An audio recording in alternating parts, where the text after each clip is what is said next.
Hello and welcome to Until Saturday. We have a loaded show today. I'm here as usual with my co-host Chris Vannini, and we're joined by our colleague Sam Kahn to talk secrets of the transfer portal here in a little bit. Sam, welcome. Thank you. How are you doing, David? I am doing pretty good. Got some Korean barbecue. Had some anniversary, date last night. It's good. Yeah, no DoorDash. In person. Grilled it myself. Chris, how was your weekend? My weekend was not good, guys. Some very tough news. John Cena turned heel in WWE and joined forces with The Rock. I can't believe it. The ultimate good guy turned on Cody Rhodes, and my household has been reeling ever since. John Cena, former Division III All-American center at Springfield College, has joined Dwayne Johnson, the former Miami defensive end, to change the paradigm of the world wrestling entertainment. So it's been an eventful weekend. How about you? The dogs were howling. So Chris is a real wrestling fan. I'm a fake wrestling fan, in which I like it, but I don't actually watch that much of it. So if you're not a wrestling fan, imagine basically if Dabo decided to kick everyone off his roster and then build a new roster out of transfers. Or I guess if Dion just decided to start refusing to take transfers. I think either of those things, depending on your status or your stance in the portal, would feel like that. Chris, do you feel like that encapsulates what has happened? We were trying to think like college football heel moves. I think Brian Kelly, the way he left Cincinnati to go to Notre Dame, was one. Randy Edsall not taking the plane back with his UConn team from the Fiesta Bowl because he took the Maryland job. I covered that Fiesta Bowl, by the way. Ryan Broyles, shout out. We've had some Michigan, Ohio State assistant coaches change sides in the rivalry from one year to the next. So Jim Schlossnagle, shout out to Sam. You're very familiar. That's probably the closest recent the baseball situation. coach. Yeah, getting asked one night about your commitment to the university and answering emphatically about how committed to the university you are, and then the next day taking the job at your arch rival. That was a pretty big heel turn, at least as it related to Texas A&M. And I will say it's different going from Texas A&M to Texas than from Texas to Texas A&M, because Texas A&M, I love y'all. There's still a little bit of a little brother complex where you feel like you have to prove yourself. Texas, I don't sense a lot of that anxiety. And I think when you do things like leave, it confirms a lot of those and makes people really hate you. Even Chris and I, we were at Yell practice. Even the Yell leaders were giving Schlossnagle a hard time, if that tells you anything. A baseball coach catching strays before they're preparing for the first time they played football in 13 years. So anyway, a lot of heel turns. So I hope you understand that if you're not a wrestling guy. Anyway, we've got some breaking news in the ACC's dispute with Florida State and Clemson. And we're going to examine some rule changes after we peek behind the curtain of the transfer portal with Sam. Always interesting stuff. But first, let's start in ACC country, which is basically just all of the United States. Shout out to Cal and Stanford and SMU, and we're living in a new world. There was reporting on Monday that Florida State and Clemson are meeting today to discuss a settlement with the ACC that includes a new revenue distribution model. Chris, what does that mean? Basically, we've got a short-term fix in Florida State and Clemson's legal fights to try to kind of get out of the ACC. They've not had a lot of luck with that yet, but it's a very long court process. So eventually the sides are coming to an agreement in which like 60% of the money that ACC schools get is going to be tied to television ratings and other brand measurements. It's not exactly clear how they're going to calculate that. But the teams that draw more television eyeballs are going to get more money. The ones who draw less will get less. There's also the incentives. If you make the tournament or you make the playoff, you get to keep that money within the conference. So if you win, you get to keep your money instead of sharing with everybody. And reportedly, there could be a agreement from everybody to lessen the penalties to leave the conference later on. Because don't do it, guys. When the Big Ten and SEC deals come up at the early 2030s, that's when kind of the next big round of realignment is probably going to happen. The ACC schools are stuck till 2036. So this is essentially what Florida State was kind of asking for at the beginning anyway.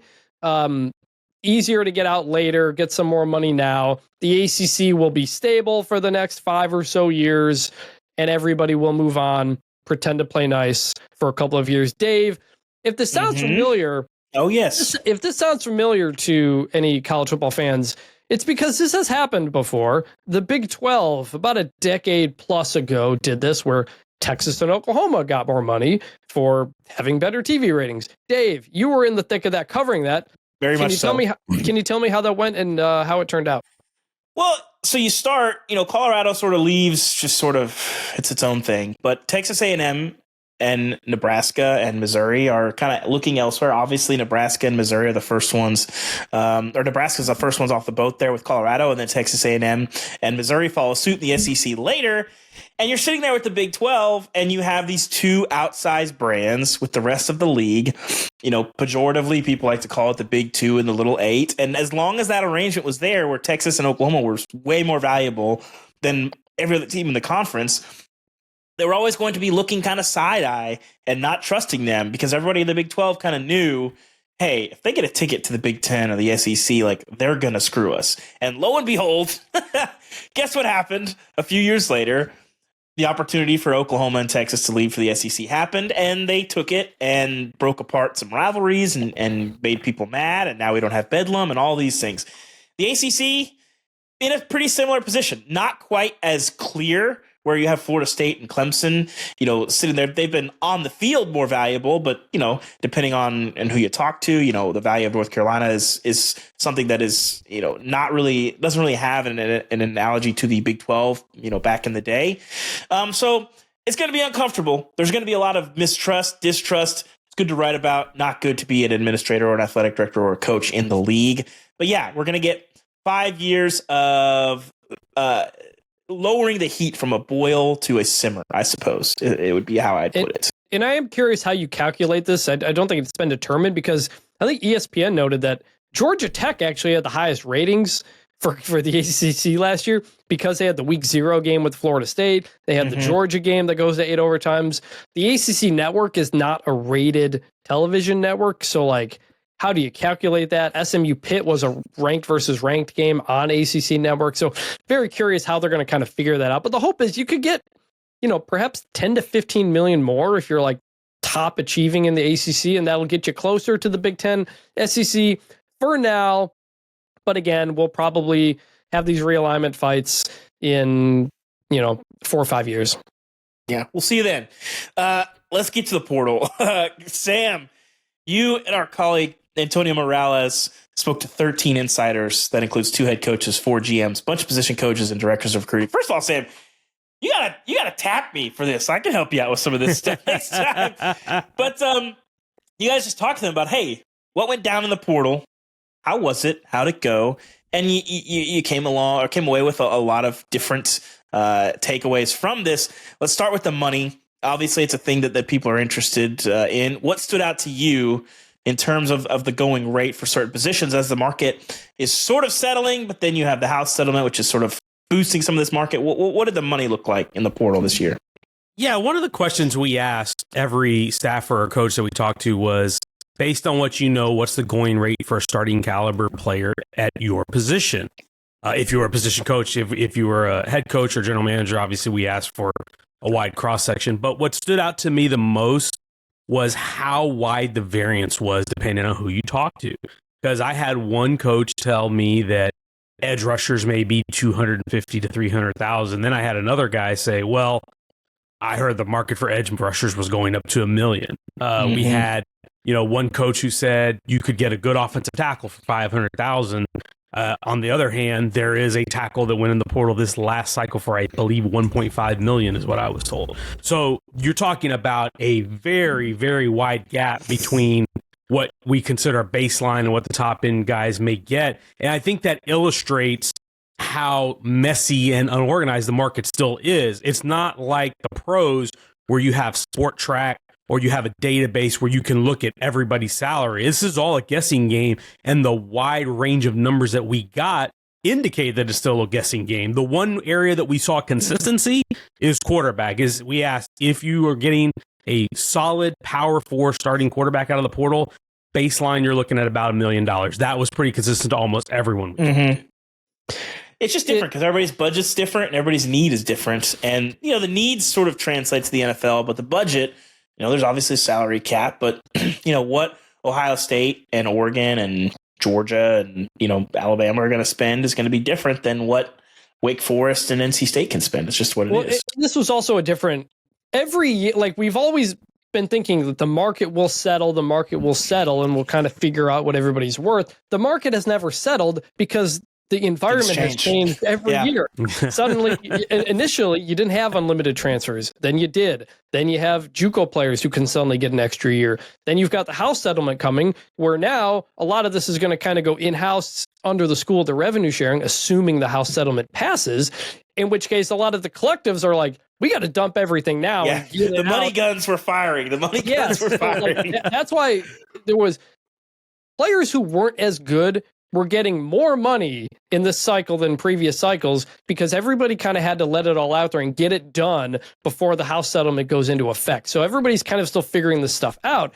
And Sam, one of the positional, monetary things that jumped out to me was running backs not going for a lot. 400,000 was what somebody said. I think another person said 200 to 250.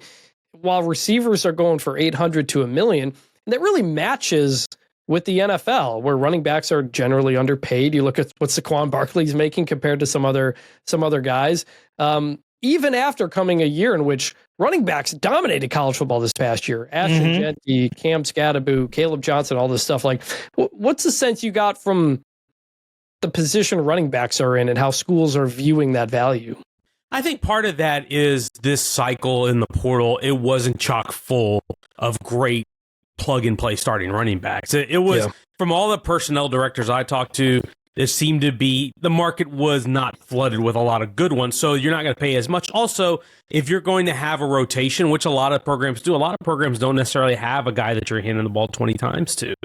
If you're going to have that situation, then you're going to allocate your money a little less. To your point about the NFL, I think a lot of Power 4 programs are going to model their payrolls after the NFL. I've sat with a personnel director, GM at a Power 4 school before who showed me his binder that showed, here's how the NFL allocates salary based on percentage by position. Our quarterback's going to get this percentage. Offensive tackles are going to get this percentage. Edge rushers, so on and so forth.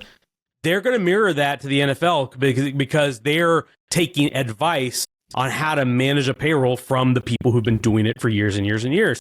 So I think it's not surprising to see that college football may mirror some of the trends in how they pay positions across the board.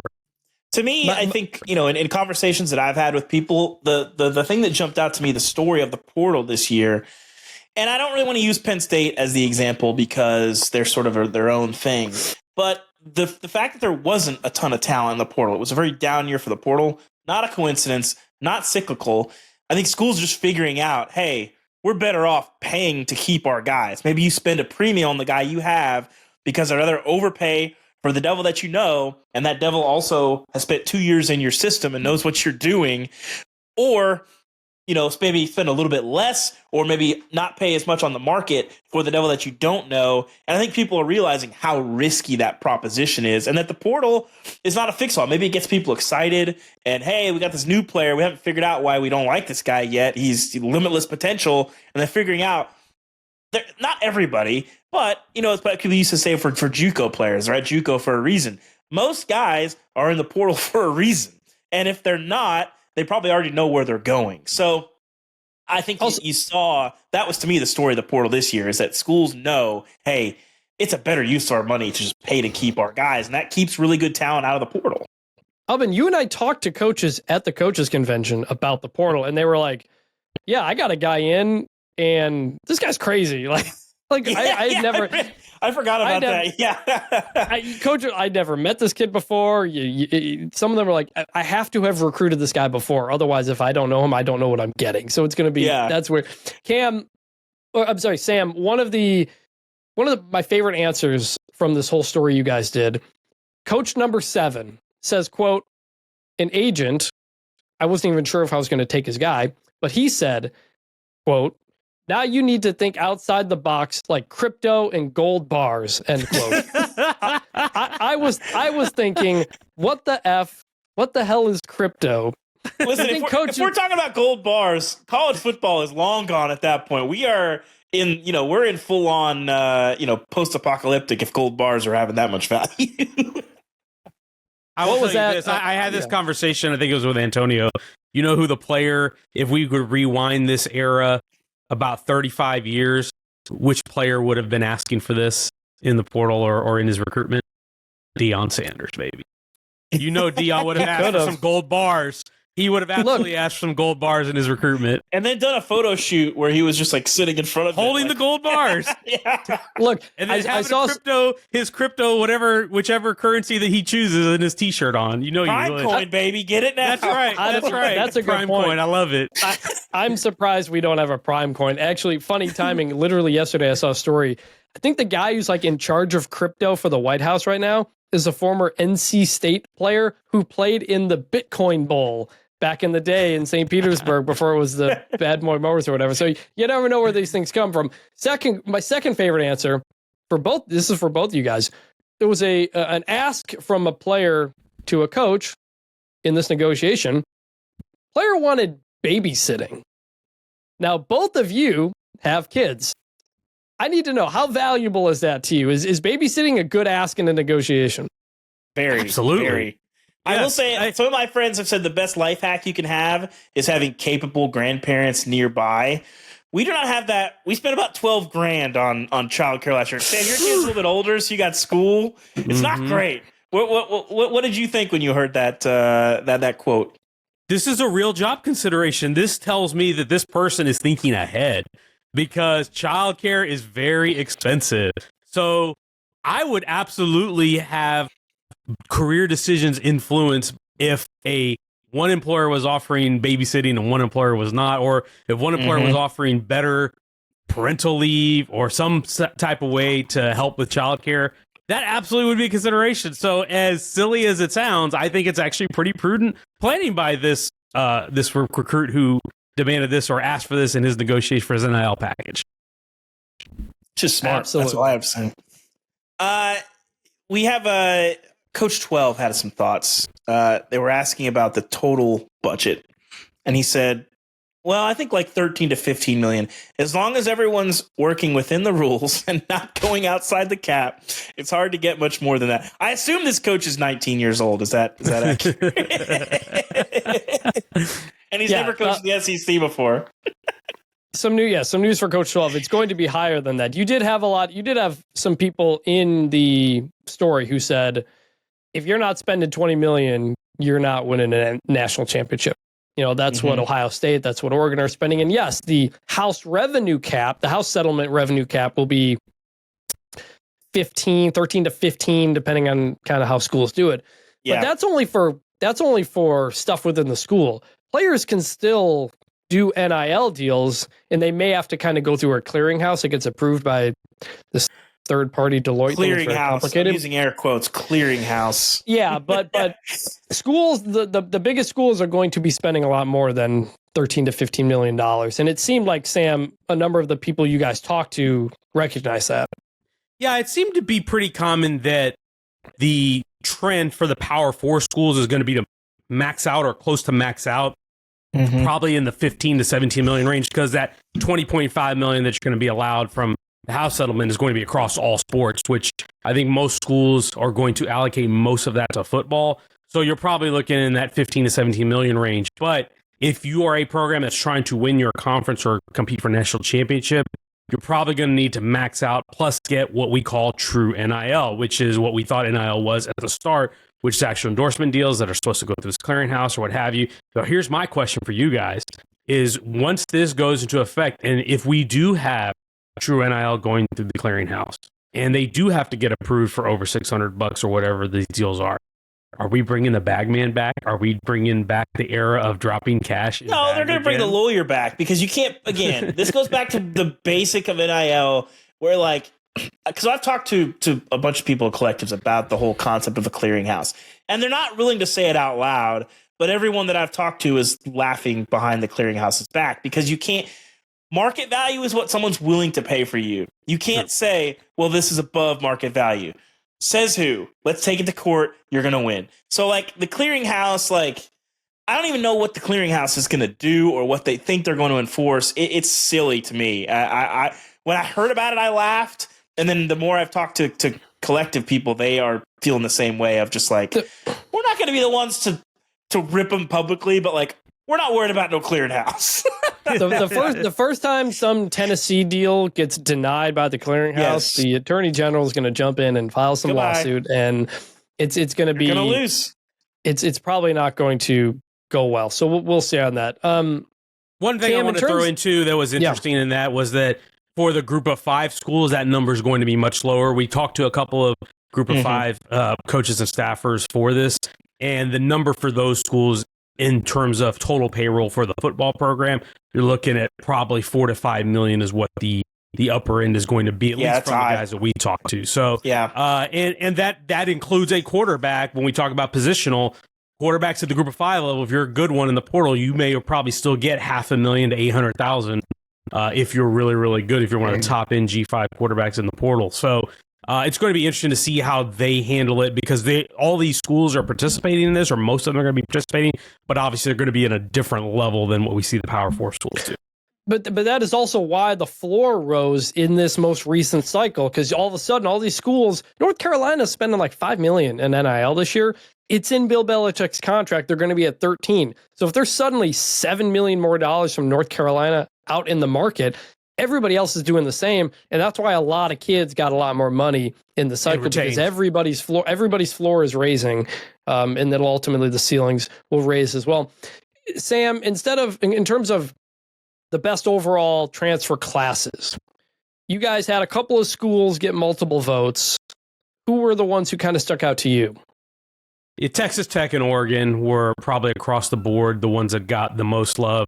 Texas Tech is obvious. They ended up with 17 transfers. A lot of them were players that were recruited or pursued by Big Ten and SEC programs.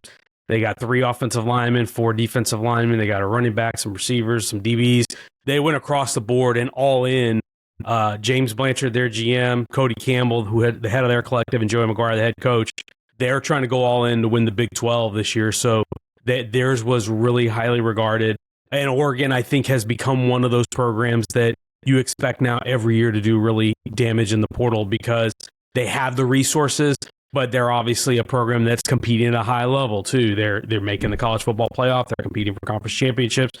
And so when you put their NIL power, their financial power, along with a rising coach who's really good, who's very excitable and has got a really positive public image, on top of being competitive at a high level and everything else they have to offer, I think Oregon has really cornered the market on finding elite talents that fit them and going and getting them. I thought they did a great job, and then they have a good GM too, Marshall Malkow, who's been over there for a few years. So both of those programs had a lot. We had Ole Miss got some love as usual, not necessarily the Portal King type of class that we're used to from Ole Miss, but they got some love. Ohio State got some love as well. So a lot of different answers, but I think Oregon and Texas Tech were probably the consensus too.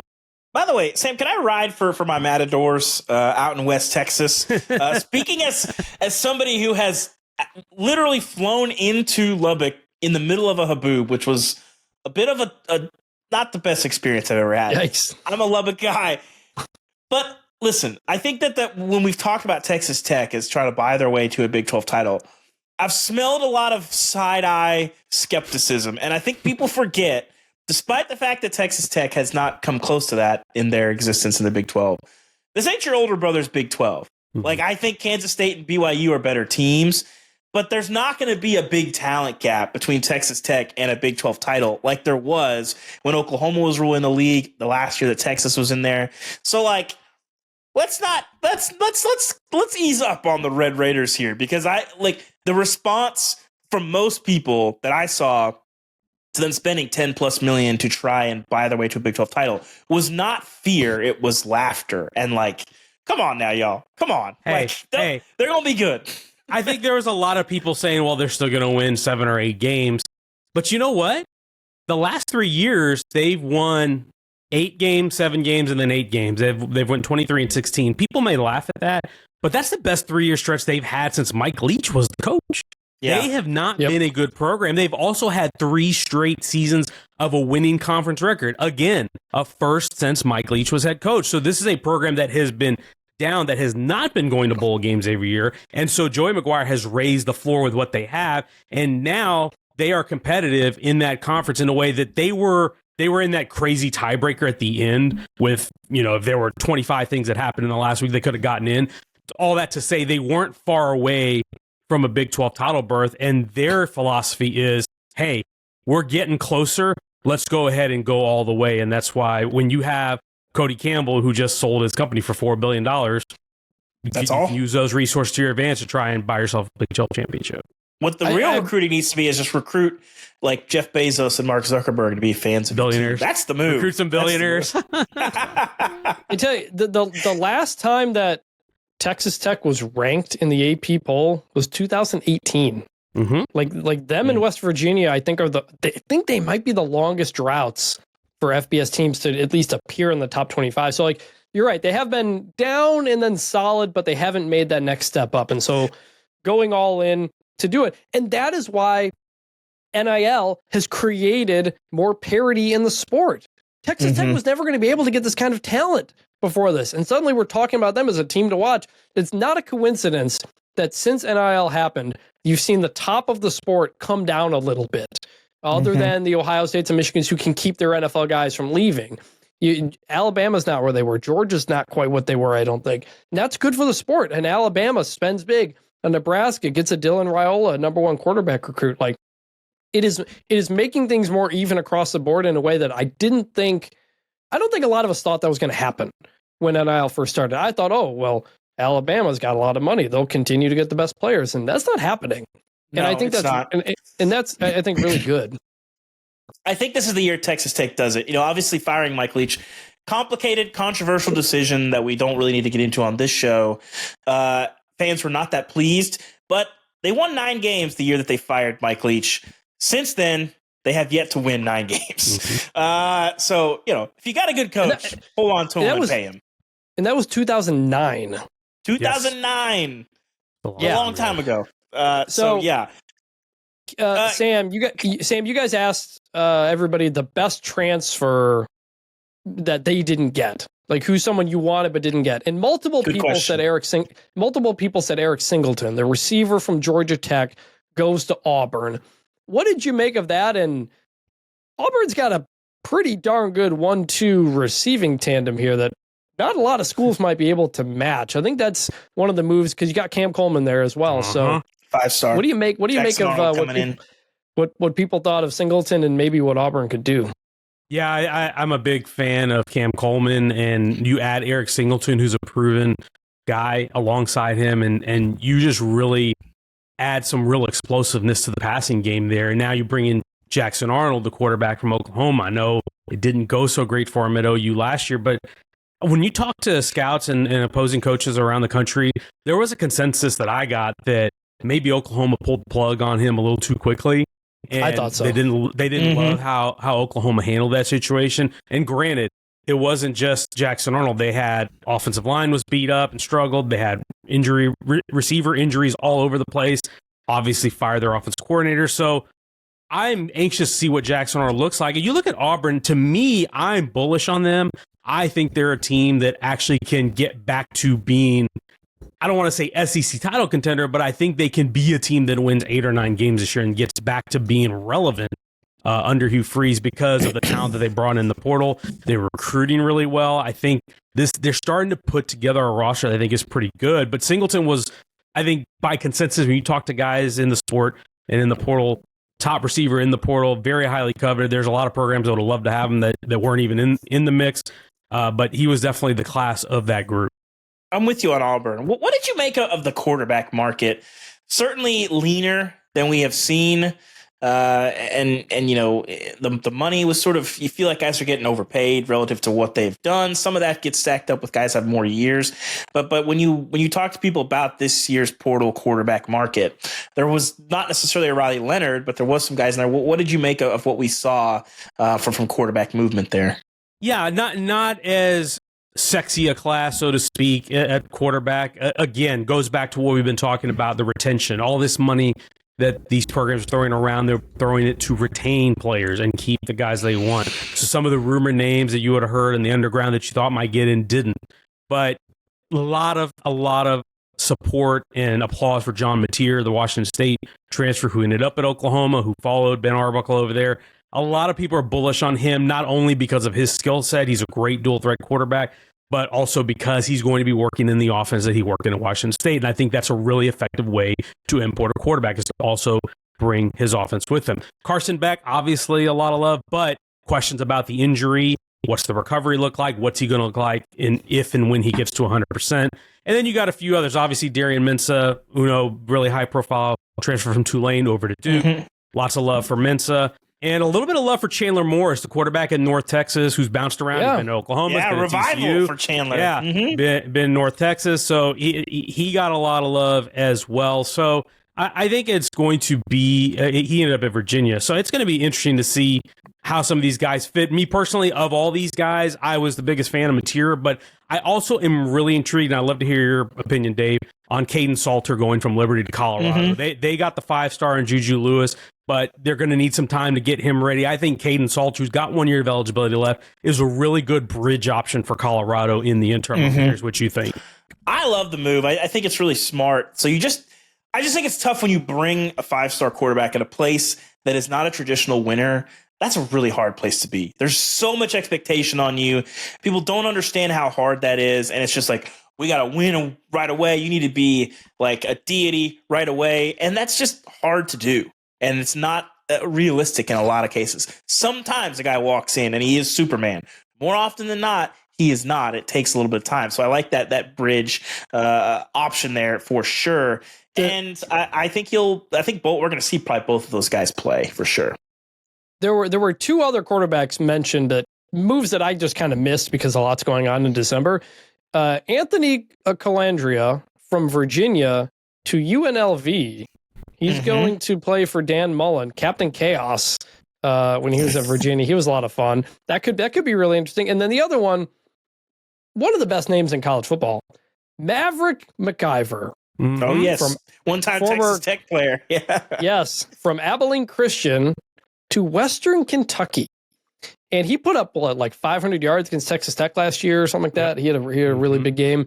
Western Kentucky, man, like Tyson Helton is doing a heck of a job there, and he's always finding dudes in the portal and bringing them in. A lot of guys from FCS, and they have big years, and sometimes they transfer out or they go to the NFL. Maverick McIver going to Western Kentucky is a quarterback I'm going to watch. I think Western Kentucky could put up a lot of points and be a lot of fun in Conference USA, and it's just fun to say the name. Like, it's so much fun to say that name. The Hilltop, another guy who followed his offensive coordinator to the new destination, Rick Bowie, the offensive coordinator at Abilene Christian, who engineered that offense against Texas Tech and a really good Abilene Christian team this year. They hired him as OC. He brings Maverick McIver with him, who once upon a time was a walk-on at Texas Tech. So it's the same thing that Western Kentucky did, bringing in Zach Kitley and Bailey Zappi from Houston Christian, formerly Houston Baptist, when they set the single season passing record. So Western Kentucky, they're going to be fun. I think they're going to be a lot of fun. Tyson Helton has done a good job. They had TJ Finley. He gets hurt. Caden Veldkamp last year was looking pretty good. They're back. I like Big Red getting after it. I thought Purdue should have hired Tyson Helton. He's been close on that job a couple of times. I've been kind of surprised he hasn't gotten that P4 job yet, but how it goes being a coach in the G5 these days is tough. We got rule changes coming to college football, Chris, and you've been on top of this. You were on the call on Friday kind of talking about this. So here's what we're going to do. Chris, you're going to run down the rule changes, and Sam and I are going to tell you if we care or if fans should care. So let's hit it. Yes. All right, first one. Faking injuries. So they're trying to stop people from faking injuries. So if a player goes down with an injury after the ball is spotted for the next play, that will cost you a timeout. If the doctors have to come out, instead of an injury time, it's a timeout. You have to take that from your team. If you don't have a timeout, it's a 5-yard delay of game penalty. What do you think? It definitely matters. People get very angry about this. I mean, you're basically lying to slow a team's momentum. Certainly last year, Ole Miss was at the center of a lot of conversation about this. I just think it's tough that you don't want to incentivize guys that are hurt to hurt themselves worse. And fixing this is really complicated because that is out there. I definitely care. I think it's a decent step in the right direction. I just think, it's hard when you see like the big defensive tackle like looking at the sideline, and you can see on the camera there's 3 coaches telling him to go down, and then he has a mysterious hamstring cramp, and then the doctors come out and administer him the complex treatment of a squirt bottle of water, and then he jogs off the field. Like it's almost like the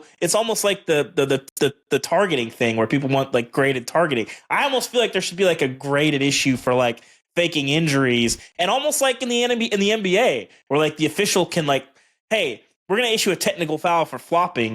If you look at the tape, based on how egregious the faked injury is, I'd like to see maybe the officials be empowered somewhat. That like, if everyone watching on TV is rolling their eyes and the broadcast booth is like giggling to themselves, why can't we get the ref out there being like, hey, that's a 15-yard unsportsmanlike? Because what is it at its core? It's an unsportsmanlike conduct.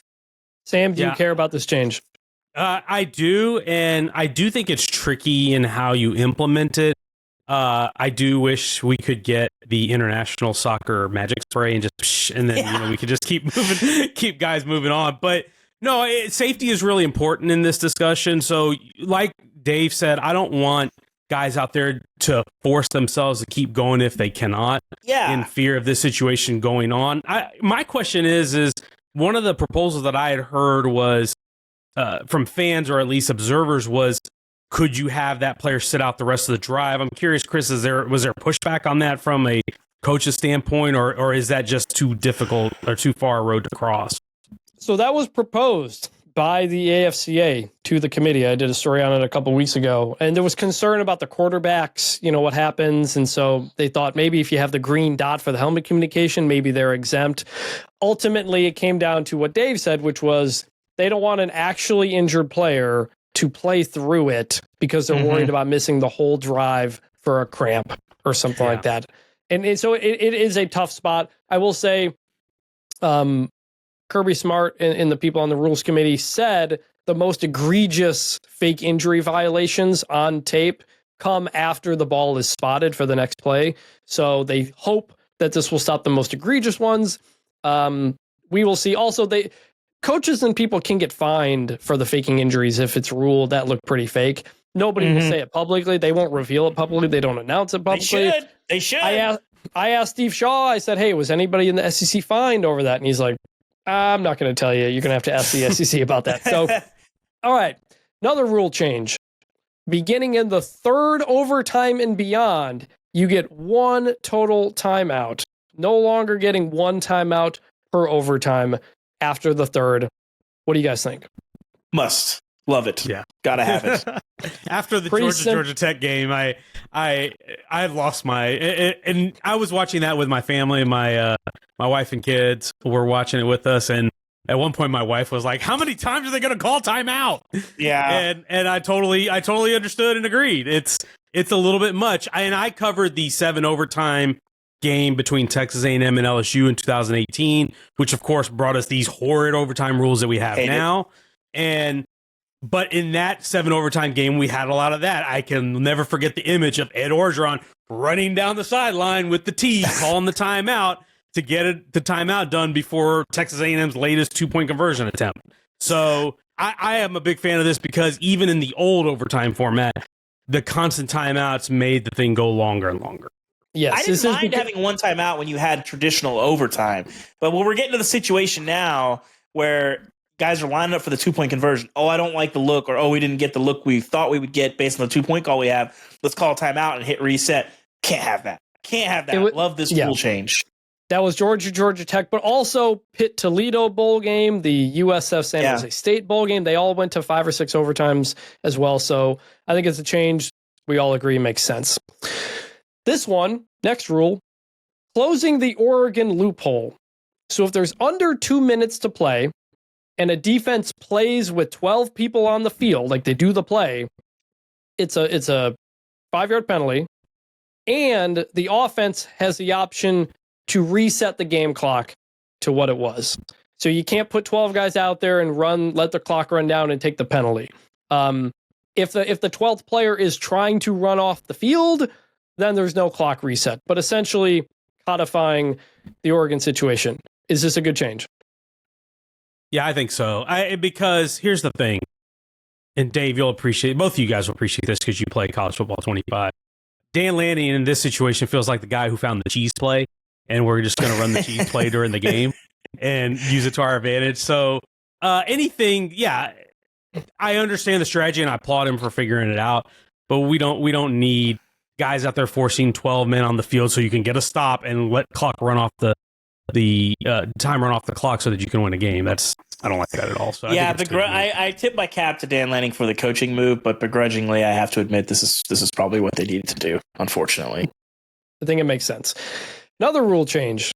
So the T signal that kickoff guys make when the ball is going to go into the end zone, they're basically like telling their team, "Hey, we're not going to return it." That is now essentially a dead ball fair catch signal because of the Citrus Bowl when South Carolina did it, but actually ran a lateral trick play against Illinois.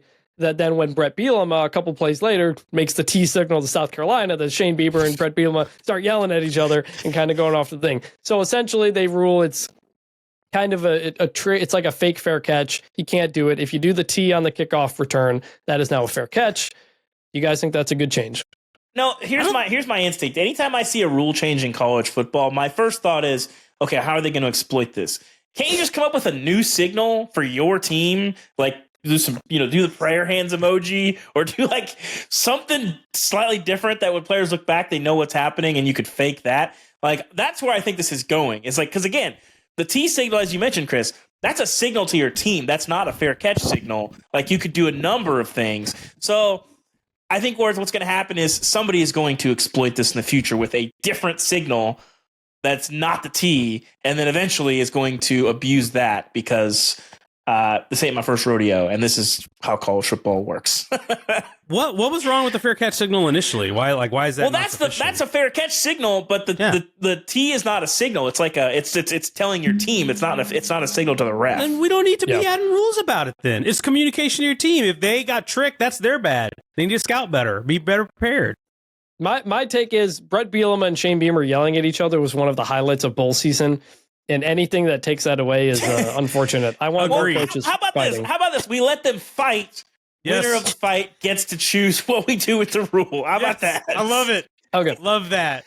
I want to see. I want to see the gloves on Bielema and Beamer in the ring. Let's do that. How much would you pay? How much would you pay to watch Shane Beamer and Brett Bielema in a ring together with boxing gloves? I guess we'll give them headgear too. Pay per view, I'd pay $100 easily. I would pay $100 to watch that fight. Sure. 100%. At least. I mean, like we've had talks all the time. If you were gonna have a fight, a Coach Royal Rumble, going back to pro wrestling, who would you pick?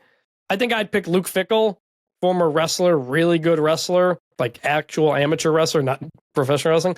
I'd probably pick him. Charlie Strong was up there for a long period of time, but he's not in it anymore. Charlie, but that'd be pretty good. We need to get that. We need to get a Royal Rumble going in between head football coaches. I would pay exorbitant amounts of money to watch that on streaming. We should. I'd be careful with Brent Key. Brent Key strikes me as a guy like I would just watch your back. Be careful. Be careful. Flow Man wins. Maybe we'll do like a fun episode of this show in the offseason and really break it down and get into who's going to win this, the X's and O's of all of it. Okay, one other rule change, the most controversial of all. Replay will no longer announce that a call has been confirmed or a call stands. They will only say a call was upheld or a call was overturned. What do we think? Why? That's fine. So we want less transparency? What was wrong with the old system? It's like, I liked it because it stands. It's like, well, we don't know, so we're sticking with the call on the field. I hate this. I hate this so much. Why do we need less information, less transparency? Get out of here. I think simplifying it for the casual fan, which ultimately these broadcasts are viewed by millions of casual fans as well. I think simplifying it is fine. It's simple enough. If you can't understand, I care less about this. If you can't understand confirm versus stands, I'm fine with you being confused watching a football game. I care less about this than I do actually A, improving the targeting rule, and B, having officials be more accountable. I would love for us to get to a place where officials had to talk after the games, every game, just like the coaches do or the players do after games. That would be the transparency that I would be looking for. Yeah. I don't care about what you're doing with this though is, so like in the old BCS, okay, you had the numbers. You knew how close the teams were, okay? in the committee world, you really don't know. You can kind of parse the tea leaves a little bit. You can kind of get a sense of who's close and who's not close. I like to know how close was this call. And now we're just going to be losing that because you think you see the replay, but there have been tons of times I'm watching a game and I'm like, well, obviously that's going to get overturned. And then it just doesn't. And it's like, well, okay, I'm curious what they think they saw. I think part of it also was the announcers having to kind of explain what it means every time. Oh, confirmed means that they saw that, stands means, well, maybe they didn't. And I do understand Dave's point, and I do think there is a point to say of like, we do want that transparency. And in a time when sometimes officials are encouraged to maybe make a certain ruling so it goes to replay.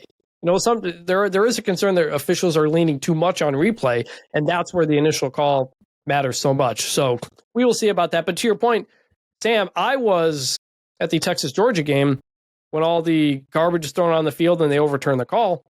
And immediately I look in the press box and I'm talking to some people and we're like, we got to get the official to explain what happened here. And there's usually what's called a pool reporter, where one designated reporter will then talk to the referee after the game and ask him 2-3 questions. It's how the pros do it. You don't really have that in most of college football. So what happened was I submitted some questions to Texas's SID, who sent it to the SEC. The SEC then put out a statement that did not really address the specific questions that I had. And when we had the Arizona State-Texas targeting non-call in the whatever bowl, the Peach Bowl, that became a whole big thing. And I reached out to the CFP to ask about that. And I was told that nobody there requested a pool report, that nobody in the media was like, hey, let's ask the referee about this. Because again, so many things happened in that game afterward. The fourth down, I think people kind of forgot. But I love the idea of pool reporter and somebody has to answer these things, because the CFP does have a way to directly ask the official about a call. And I think I agree with Ubben. We need more transparency on all this stuff. Mike Leach always said the referee should have a press conference after the game. He's right. Yes, and I don't disagree with that. There are a couple other quick things on the rules. We mentioned targeting. They have discussed not a 2-tiered targeting system, but if there is a way to have another kind of penalty for that Arizona State-Texas play, that maybe it's not targeting, but maybe it's something else. The Rules Committee is going to talk to commissioners and get some feedback and potentially kind of come up with something that's not targeting, but targeting light. We'll see about that. I know it's the thing everybody talks about. Coach challenges, which I think they should go to. I think everybody thinks they should go to. Stop all these automatic replays. There's not enough support for that yet. Coaches don't want to have the burden come on them. They like not having to do the challenge just because they don't have to do it. So each year they kind of try to get some more support. We'll see. And then substitutions, because this became a big thing this year where the defense is going really, really slow because the offense subs late, and then that can create a delay of game. The officials have been told, if the defense is kind of like lollygagging and really kind of taking their time, you can let the offense go. So there's no rule change, but they're kind of emphasizing to the officials, we do have a protocol here, and you can't let them do it too much. So I know that's something a lot of fans were concerned about. So that's another update. So that's our the ambiguity. The ambiguity of that can be a little treacherous, I think, when you're making a judgment call as an official. But I will say, as someone who was heavily invested and supportive of up-tempo, hurry-up offenses and air raid offense, especially in the height of the Big 12 era, I kind of okay with the defense having the slow sub thing, because that's a way to counteract it. Because at one time, up-tempo offenses were taking the sport over, and this is a way to kind of stick it back to them. So I'm kind of okay with them having that ability. I don't want to stun it from too much. I do think from an optics and a game pace standpoint, it hurts it because you have the penalty. That's exactly what it is. Because it looks bad when the offense is ready to go and you've got one guy kind of taking his time to come in, and fans don't understand that. I get it. and the TV has to understand the offense subs, so the defense gets to. Yes, that's part of the reasoning. But yes, they if the offense subs late, that's on them. Like, they have to deal with that, but they don't want it like look so obvious type of thing, essentially. So, Chris, you said you had a bad weekend with John Cena choosing the dark side. You know who had a worse weekend this weekend? our guy Isaiah Bond, who was talking some big talk at the combine, said he was going to break the record, and then promptly ran a 4.4, which was the second fastest time among Texas receivers, behind Matthew Golden. Listen, I'm all for talk your talk, but if you don't back it up, it is very funny. I don't particularly get that fired up about the combine. Sam, any stray combine thoughts from the weekend? Yeah, well, first of all, running a 4.4, let's not make it sound bad. Like when you say you're going to break the record, sub 4.2, but which your other teammate just said, 4.39, 4.4 is still flying. Isaiah Bond's still pretty fast, so he's fast, but not as fast. I'm not going to hate on him too much. But Texas had a really good weekend at the combine. They had 14 guys there. A year after they had 11. Thought Quinn Ewers threw the ball pretty well, and then Matthew Golden really stole the show with his 4.29 40. That guy's going to make a lot of money, and I'd like to raise my hand and say I called that one from the start. When the first time I went and watched him in practice as a freshman, he was at Houston. I was like, oh boy, this guy's going to be a good one, and so he has really come along really well. Texas A&M had Shamar Stewart with a, I think, 10-foot 11-inch broad jump, which for a guy his size as a defensive end is pretty insane. He absolutely has tested through the roof like a lot of people thought he would. And he's a fascinating one because we do this every year at the combine where guys who test out the wazoo at the combine maybe don't have the production to match. It creates a fascinating dichotomy because you have people who saw a guy in college and is like, well, he wasn't particularly disruptive or wasn't particularly productive, and then he goes off in the combine like he has. That I will say that Shamar Stewart, even though his production numbers weren't great, he was very disruptive. Dane Brugler has actually been on that soapbox for a while that his quarterback pressure numbers were really, really high, even though he didn't compile a lot of sacks. But he's going to probably be a top 10 pick the way we're looking at it. So, and the thing that stuck out to me as I talk about those two programs is Texas had 14 guys at the combine. Texas A&M had 3. And to me, that speaks volumes of where the two programs are at the moment. And for what we thought A&M was going to be and what in Mike Elko's first year and what we thought the talent that he inherited was, it does not match because you look at how many guys they sent to the combine. Clearly, he was working with a little bit of a weaker deck than some of his predecessors in the SEC. And I think that puts a little different perspective on where A&M is in year one, especially when you consider this is 3 years after that 2022 signing class that was number 1 all time. A bunch of those guys should be in the combine right now, and most of them are not on A&M's campus. Most of them have transferred out, and that tells you kind of what a disaster that class has become. Yeah, and nothing showed you how much Texas is back versus compared to what they're putting in the combine now. And they've had a first-round offensive player drafted the last 2 years. That hadn't happened since Vince Young in 2006. So you can see Sark is building the depth. One other thought I had about the combine, it came out that Quinn Ewers said he had torn his oblique early in the season. Everybody had been saying it was a strain. Turns out it's apparently a tear. That matches what I think we all saw with our eyes.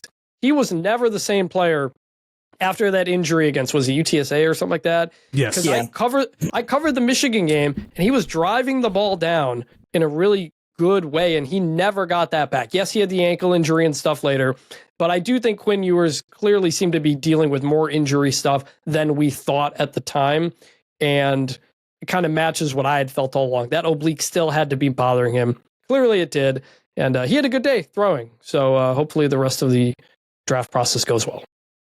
For the cool thing that we saw this weekend, Chris, I got to confess on this. I had heard this was happening, but 1, I did not know it was televised, and 2, as I mentioned, I was busy last night going out for our anniversary, so I missed this completely. I was going to get pizza for our daughter to give for our nanny to give to her. Chris, what did we have in the SEC last night? We had a coin flip tiebreaker, baby. The SEC, to determine the number 1 seed in its women's basketball tournament, had a coin flip between South Carolina and Texas because both of them had one SEC loss, which was to each other. The first tiebreaker was head-to-head. The second tiebreaker is record against higher seed. Then it's a coin flip. South Carolina won the coin flip. Greg Sankey did it on SEC Network during halftime. I watched the clip. It was incredible. It was so funny. Greg Sankey does a coin flip at halftime of another game, and it was awesome television. And I have been beating this drum since last summer when we got the tiebreakers for football. And everybody has all these wacky tiebreakers. The Big 12 had to figure it out. The Big 10 didn't even know that Oregon had qualified for the championship game at some point. Like, just go to coin flips. Coin flips should be your number 2 tiebreaker after head-to-head. If there's not a head-to-head, go to coin flip because everything else is too complicated to explain.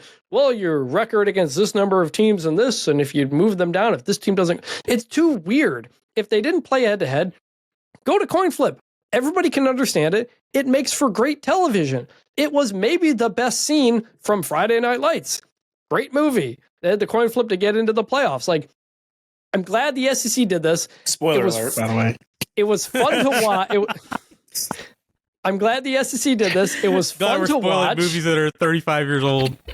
All right, the movie's 20 years old. The book's 35 years old. Book is 1990. I think was the book. Great book. But coin flip is great television. It's easy to understand. We should do this more often with football. Counterpoint, Chris. I respect the coin flip. What I would like more is representatives from the two teams meeting in a neutral site for a best of 3 rock, paper, scissors match. You want to talk about compelling television with a little bit of strategy, a little bit of gamesmanship. Can you imagine the team social posts? Like the player gets on the private plane. He's like, flashing the rock, flashing the scissors. You can decide what you wear. Do you go team gear? Do you go suit? Do you go whatever? Do you go sunglasses so as not to give away a poker face? I'm into that. So I respect a coin flip, but a neutral site best of 3 farkling, that's, I think, the peak of college sports if we can get there. So I do not on records in on farkling. Because in Friday Night Lights, they did the coin flip at like a restaurant or something, didn't they? Mm-hmm. Yeah. Mm-hmm. And so then they broadcasted. Diner. Greg Sankey did a very good job flipping the coin, by the way. The zoom was awesome. He practiced it for a while. He flips it, puts it on his wrist, and the camera slowly zooms and he says what it is. By the way, it was a coin. It was a coin that had Texas and South Carolina on it, which had me wondering, do they have a coin for every possible SEC matchup ready to go? I don't know. I hope they do. More interesting is, does the SEC have a coin guy that's making these coins on short notice? I think that's the more likely scenario. How long does it take to make a custom coin if you've got a good coin guy? I guess it depends on the quality of your coin guy if we're keeping it 100. Are we talking about coin dealers in 2025? You take that coin to Pawn Stars. How much are they going to give you for it? Or something like that? I bet you the market's a lot greater in South Carolina than it is in Austin these days. When I did the story on the UCF Civil Conflict Trophy, I tried to track down the trophy store that it was made from. Could not find it because the trophy store, whoever made it, didn't kind of put their signature on it. I called a lot of trophy places and they gave me a lot of tips. But I don't know if SEC's got a coin guy. We should figure that out. I once wrote a story about an asterisk on a telephone trophy that Missouri and Iowa State used to play for, and I called probably 50 trophy shops in a tri-state area trying to figure out who installed this asterisk on this trophy that nobody could account for. You can find the story; it's still roaming around there somewhere. It helped me get some jobs, but it was I never did find it. But Chris and I are united in calling trophy shops not the most forthcoming folks in the world. Maybe they're just fronts for something else entirely. Yes. Awesome. Please. More coin flips, please. I think so. The Texas high school football fan in me agrees. Yes, I like it. I like it. Wait, Sam, do they still do coin flips for Texas high schools? So they do it most of the time to decide the sites for playoff games. So if you want to go home and home, or if you want to pick a neutral site, the coaches flip coins with each other. And there's different ways to do it. They don't always necessarily, if you're two programs that are really far away and you can't necessarily meet halfway, you don't have time in the week, they have other methods that they devise to do this. But yeah, our guy Greg Tepper was explaining to me how they decide where they play playoff games, and it's insane. It's a completely insane system. Another topic for another day, but it's a lot of fun. Yeah, anyway, some sad news this weekend. Incoming Pitt freshman football player Mason Alexander was killed in a car crash this weekend. Just really sad news, and we just wanted to acknowledge that. And our prayers are out for his family and Pitt and the guys that knew him. That's a really tough thing to go through. So just sad and hope everybody is recovered from that and dealing with that the best that they can. That has been our show. Thank you for tuning in and listening. If you are not subscribed to Until Saturday, you should change that. We are on Spotify, Apple Podcasts, Overcasts, wherever there are podcasts, we are there. So meet us up there. And you can see our smiling faces on YouTube at youtube.com/@untilsaturday. And if you're not subscribed to the newsletter, we also have the Until Saturday newsletter run by the great Jason Kirk. Gives you a taste of everything that we do at The Athletic with a little Kirkian flavor. It's fantastic. He does a great job with it there. So thank you for tuning in to today's show. For Chris Vannini, for Sam Kahn, I am David Ubben. And, even if you're shopping in the transfer portal, make sure that please, you bring back the turnover chain. Probably is going to help you out quite a bit. Thanks for listening. We'll see you again on Thursday.